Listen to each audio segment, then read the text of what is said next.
Hey guys, it's Liv. Welcome back to my channel. Since I sometimes get requests for higher protein recipes, I decided to try and challenge myself to just kind of focus on making the recipes in this video a little bit higher protein. That's not to say that each one of these recipes contains like the highest possible amount of protein ever. Pretty sure I learned in biology class that the body can only process 30 grams of protein at a time. So if you eat a meal with, for example, 60 grams of protein in it, your body really only uses 30 and then the rest is just excreted or not used. I also partnered with Thrive Market on this video, and Thrive Market is an online marketplace that aims to make healthy eating easy and affordable to everyone. They offer high quality, healthy, and sustainable products that are available for every budget and diet and lifestyle. Their website is super amazing. They have tons of filters. So like for example, non-GMO or gluten-free. You can filter the products just by those, and on average they're about 25 to 50% cheaper than traditional retail prices. And they just have a huge range of things. It's not just food. They offer like non-toxic cleaning products, clean beauty, all of that. I will put the link below if you guys want to check it out. And if you've never shopped at Thrive Market before, clicking the link below will get you a free month trial. So I'll be mentioning the products in this video that you can find on Thrive Market and just showing you a little cost comparison. You guys know I literally wrote a book called Vegan on a Budget, so I find cost comparisons super interesting. You know,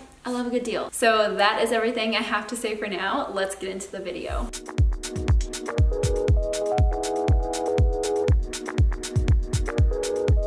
So I started off by just making an espresso shot, and I actually just have this espresso machine. So for the actual smoothie, I added into my blender a bunch of ice, and then I added in the shot of espresso, some sweetened original almond milk, a banana, and some of this powdered almond butter. This is actually really cool. I've only ever seen powdered peanut butter, so I was excited to try this. And I put in a couple scoops of that, some oats, and these organic dark chocolate chips, which are vegan.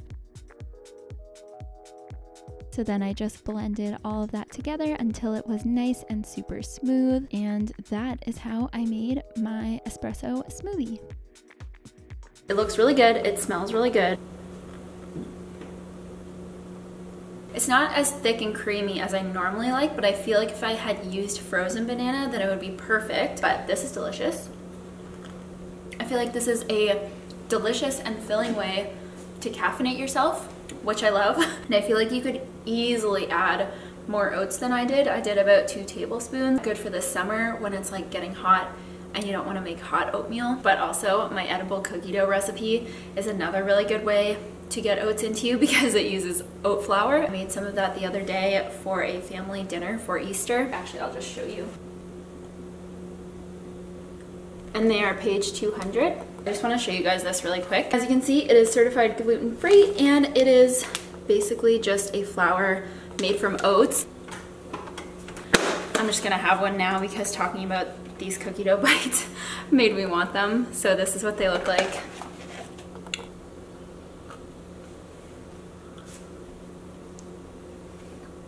Somebody wants to come out. For those of you who don't follow me on Instagram or my podcast or my second channel, which you should be, this is my dog Willa. Yeah, we adopted her 3 weeks ago now. Okay, say hi. Put her little paws. Cute baby.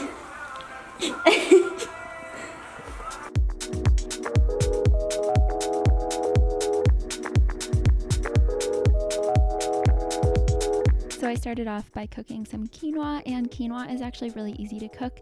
You just do 1 part quinoa and 2 parts water, bring it to a boil, and then cover and simmer it until it is cooked. And while that was cooking, I made my seitan. So I added into a bowl the vital wheat gluten, nutritional yeast, smoked paprika, and oregano. And then I just whisked that together until it was combined.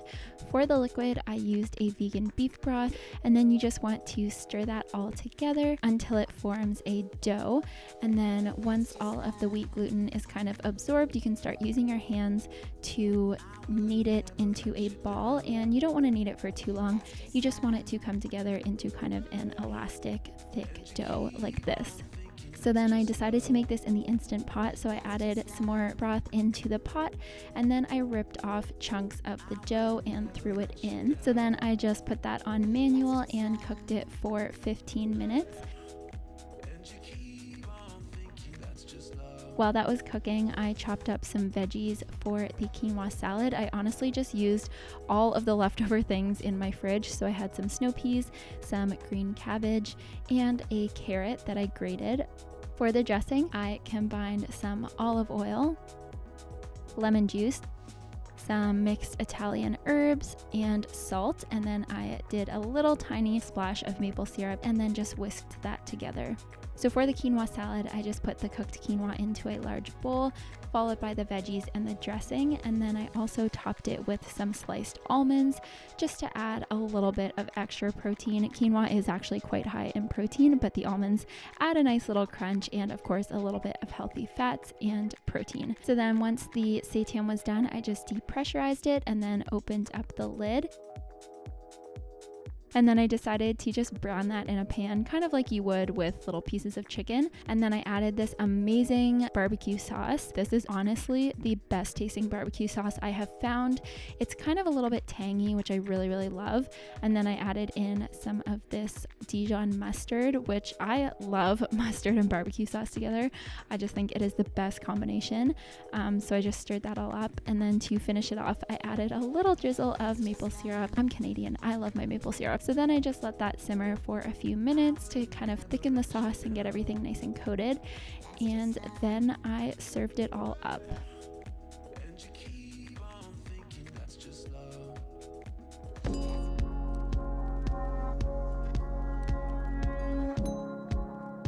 For dinner, I wanted to make this one pot vegan mushroom stroganoff from my friend Caitlin from My Bowl.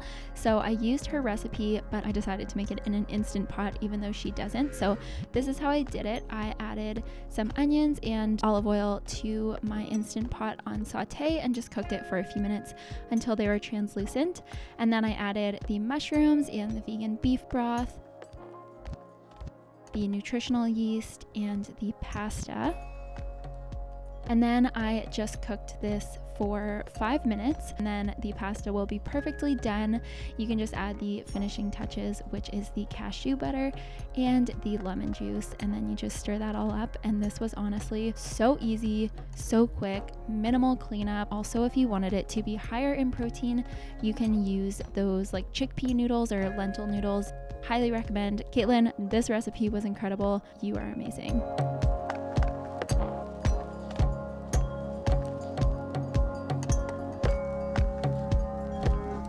So I really hope you guys enjoyed this video. I hope that you found some inspiration in these higher protein recipes. If you have any questions or comments, as usual, you can leave them below. Don't forget to check out Thrive Market. If you have never shopped there before, you can get a free month trial. Just go browse their website. I promise it's fun. But that is everything for me today. Thank you guys so much for watching this video. I love and appreciate you all so much. I hope you're having an amazing April, and I will see you all next week. Bye!